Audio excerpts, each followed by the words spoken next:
أعوذ بالله من الشيطان الرجيم بسم الله الرحمن الرحيم الحمد لله رب العالمين وصلى الله على سيدنا ونبينا أبي القاسم المصطفى محمد وعلى أهل بيته الأطيبين الأنجبين بهم نتولى ومن أعدائهم نتبرأ إلى الله. اللهم كن لوليك الحجة ابن الحسن صلواتك عليه وعلى آبائه في هذه الساعة وفي كل ساعة وليا وحافظا وقائدا وناصرا ودليلا وعينا حتى تسكنه أرضك توغا وتمتعه فيها طويلا. اللهم صل على محمد وآل محمد. It is the first night of Laylatul Qadr, first probability, and the importance of this Laylatul Qadr. You've heard a lot. Laylatul Qadr khayrun min alfi shahr. Quran says better than 1,000 months. In a hadith, Rasulullah sallallahu alayhi wa wasallam that he quotes from, this is from Prophet Musa, and it's a hadith al-Qudsi. قال موسى إلهي أريد قربك. Prophet Musa says, Allah, I want to seek your nearness. قال قربي لمن استيقظ ليلة القدر. Whosoever keeps up in Laylatul Qadr can get closer to me. قال إلهي أريد رحمتك. God, I want your mercy. قال رحمتي لمن رحم المساكين ليلة القدر.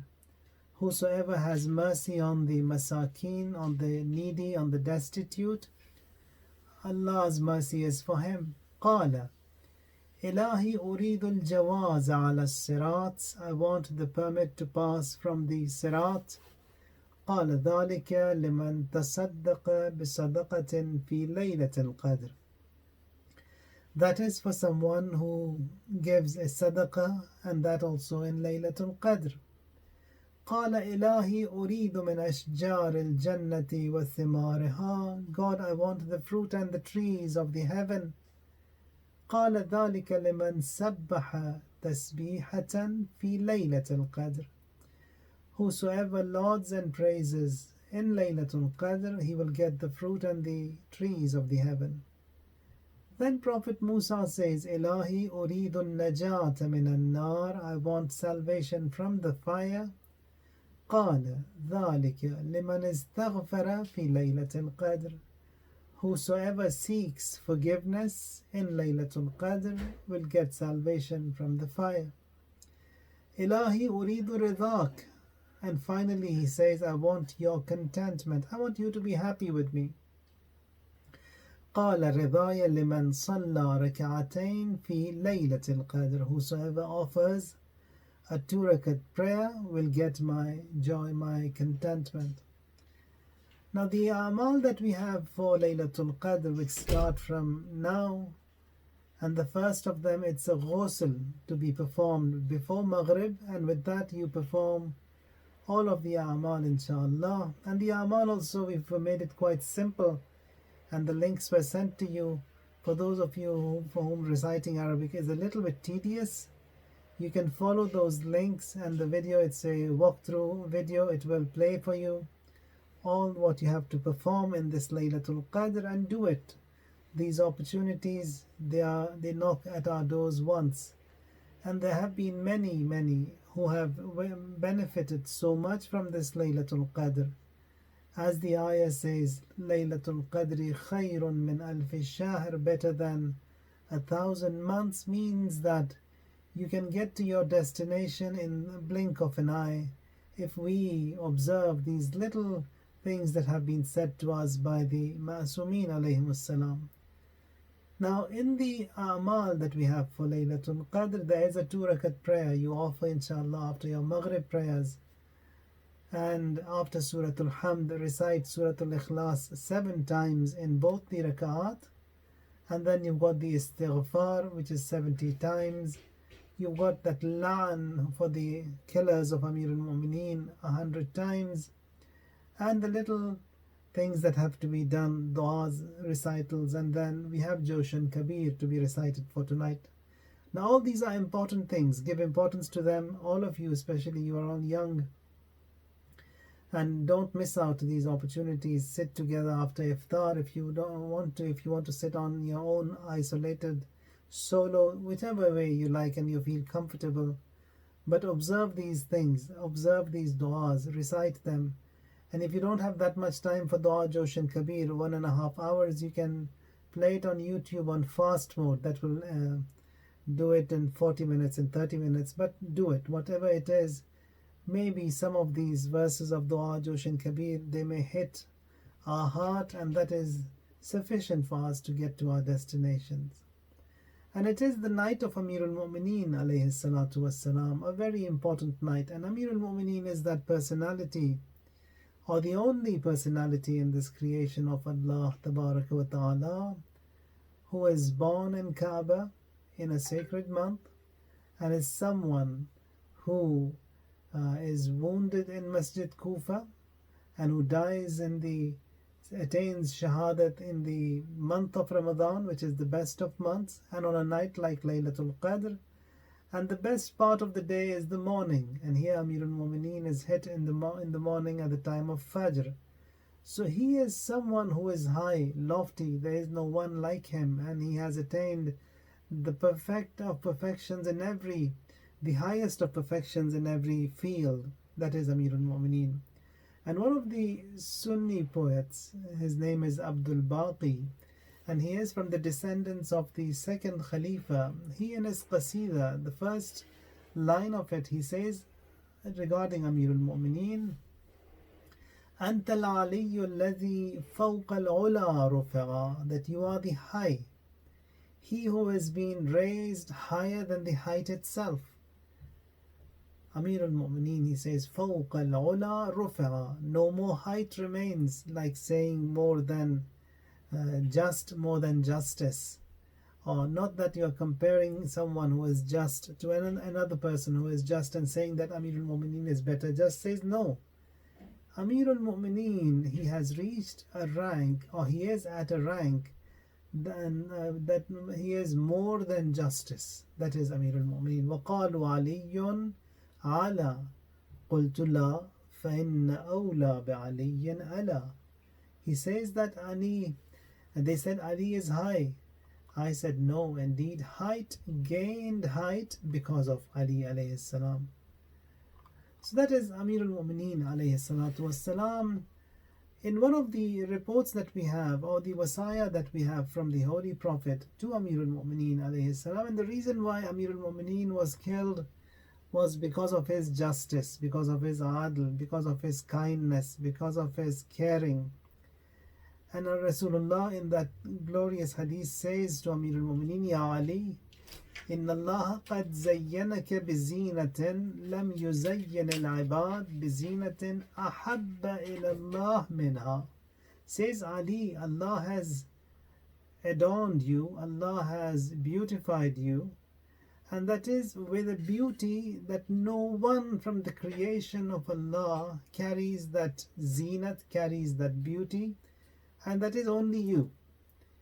The Prophet says, زَيَّنَكَ بِالزُّهْدِ فِي الدُّنْيَا. Allah has adorned you with zuhd. Zuhd means having no eye, no desire, no look, no sight to anything. Anything that generally people and mankind, they are after, the charms and the beauty of this world. Says Amirulmomineen has no regard to that whatsoever. Zayyanaka bizuhdi fid dunya. That's first. And then says وَوَهَبَ لَكَ حُبَّ الْمَسَاكِينَ. And Allah has given you, bestowed upon you the love of the needy, the destitute, the poor. Amirulmomineen is someone who friends and befriends and bonds with those who are poor, who are the faqir. Now generally people they like to bond with people who are richer than themselves, who are famous more, etc. But Amirulmomineen is someone who bonds with the fuqara, with the poor, with the needy, with the destitute, and he sits with them. Rasulullah says this is a beauty that was given to you, and to no one else this beauty has been given. Now this doesn't mean that he works to increase the number of the poor in poverty. No, Amirulmomineen's policy in his hukumat was that this poverty be removed, that everyone come above the level of poverty, not like below the level of poverty. So he wanted everyone to work hard, to make money, to make a living, and to be not poor. That was the policy of Amirulmomineen and his hukuma. Unlike the policies that we have nowadays, all these credit system and the line of credit and mortgages, all that is to make people poorer and poorer and poorer. So that against that is Amirulmomineen. He wants people to come out of poverty. System today wants to create poverty and to make people, and post corona is going to be more than that. That's what they want. And here it says another in the wasiyah that Amirulmomineen has to Imam Mujtaba alayhi salam, says وَحُبَّ الْمَسَاكِينَ وَمُجَالَسَتِهِمْ. Hassan, I want you to have that love for the destitute, for the poor, and then you be with them, sit with them, eat with them, mingle with them. Now when it comes to the qualities of the Imam, he says, Innal Imam Abul Yatama. Imam, indeed, he is the father of the orphans. And then when you see the caring of Amirulmomineen towards the orphans was such that many people, they said that we wish we were orphans, to see the caring, to attract and to benefit from the care of Amirulmomineen alayhi salam, that so much of love and caring and bond he had, mahabbat he had towards the orphans. That was Amirulmomineen alayhi salatu wassalam, and he says himself that Ana Abul Yatama wal Masakin, I am the father of all the orphans and all the destitute, the Masakin, the people in need, and I am the supporter of all these widows, everyone in need, and I am the haven of every weak, and I am someone who وَمَأْمَنْ كُلِّ خَائِفٍ, everyone who is afraid and some kind of a fear he has, I am that haven to put away that fear from that person. He used to walk in the streets of Kufa, in that hot Kufa, and then one of the reporters, he says, Sa'id bin Qais, he says that I saw Amirulmomineen walking in the streets of Kufa. It was hot and he was sweating, and says, what are you doing, Ya Ali, in this hot day that no one is in the streets? Imam says, I'm here seeing that if there is anyone in need, to help him out. Before he comes to me, I come to him. I want to see if there's anyone. I don't want anyone to be in need and in my rule. That is Amirulmomineen. One of the titles given to the Ma'asumeen alayhim salam, and to Amirulmomineen, and now to Imam al-Asr alayhi salam, is Ghawthul Ummah, someone who is the helper of the nation. And Amirulmomineen is that Ghawthul Ummah, who helps people, wants people to be relieved, wants all of their problems to be eased. And when we say Ya Ali, that is a fact and that is a reality, that we seek help, and there is no one who could help. Even the Prophet, whenever he was in need of help, he called Ya Ali. When he wanted to knock down all the idols that were in the Kaaba, and it was Amirulmomineen who comes and who helps him, and there they couldn't reach the idols. So here the Amirulmomineen, he stands on the shoulders of the Prophet and he destroys the idols that were in the Kaaba. Amirulmomineen alayhi salam, he is great, and it was for his greatness, for his justice, for his caring, that he was killed by the worst of men, and that is Ibn Muljam la'natullahi alayh. On a night like tonight, which is the 19th of the sacred month of Ramadan, throughout the month, Amirulmomineen, he was at iftar at one of his children's houses. A day he was at Imam Mujtaba's house, a day in Imam Hussein's house, and a day he was at Zainab, his daughter's house, and tonight he was a guest at his youngest daughter, Kulsum, Kulsum, alayhim salam. She says that I saw father, he was so worried tonight, and then he was saying that whatever has been said to me was true, and I haven't been lied. Whatever was told to me was haq, was right, and it is tonight, and it is tonight. Here Kulsum, she gets worried that why is dad talking like that? She gets worried and she prepares the iftar, brings the iftar, presents it before her father in a tray. There's a piece of bread with a little bit of pinch of salt and some milk. At seeing this iftar, Imam has a sharp look at his daughter and says that, when did you see your father have such a lavish iftar? And she tries to take away the salt. Imam says, leave the salt and take away the milk. So Imam breaks his fast with a little morsel of bread with some salt, and he occupies himself in prayers. And all night he was on and off worried, and then looking at the window and offering prayers. And when it was in the morning that it was time for adhan, he gets up, gets ready to go to the masjid. Kulsum says, Dad, why don't you stay home and let Hassan, my brother, lead the prayers? He says, what has been written, what has been destined has to happen. And he leaves for the masjid to say his prayers. Now when he was leaving the house, there was a nail in the door. That nail also holds on to the abba of the Imam alayhi salam, saying that, don't go, Ali, stay back. There were ducks in the house of Amirulmomineen. They came and they held the abba of Amirulmomineen, all of them saying and chanting one slogan, saying, Ali, don't go, Ali, don't go.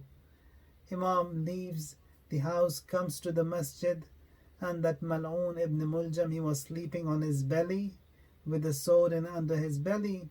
Imam comes and wakes him up and says, it's time for prayers, get up and don't sleep on your belly, as this type of a sleep is the sleeping of shaitan.